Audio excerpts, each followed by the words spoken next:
Hi, welcome to another video brought to you by Autowave.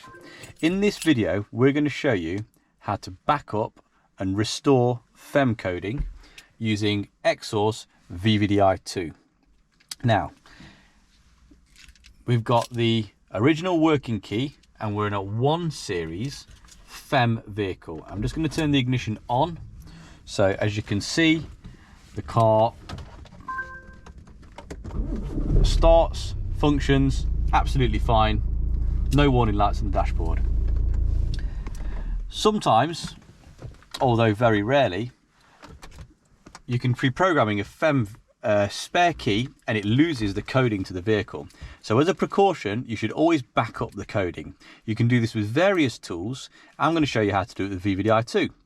So first of all, if I open up my VVDI2 device, I then go to BMW.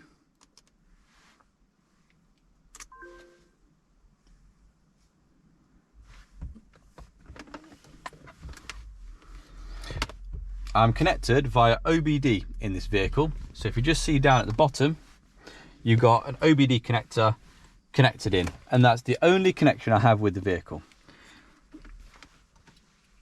So now what I'm going to do is I'm going to go to Keylearn, FEM BDC Keylearn. It gives me this information.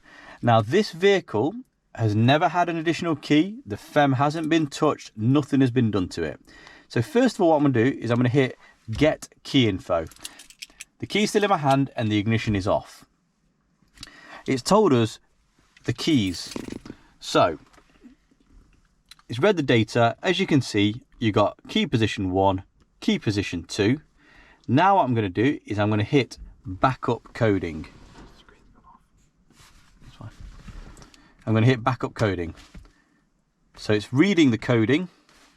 And it says reading coding complete, and that gives me the chassis number and the coding, and this is actually a date and time stamp, 1st of September 2021. What a fine day it is. So I'm going to hit save. Now I've read the coding. Now what I'm going to do, I'm just going to have a little look at what's in that file, and in that file I've got all of the different addresses of the file with all the different coding. So now if God forbid we were to lose our coding, I could hit restore coding, and then what it will do is it'll ask me to select the file, which I have done. I hit open and it will start writing the coding on. Then we can verify the coding, which I'm verifying it. As you can see at the bottom, reading, and it's verified success. So if you were to get into that scenario where you lose your coding and you've backed up your coding, this is how you restore it. Thanks for watching. Please subscribe to our channel. All products are available at www.autowave.co.uk.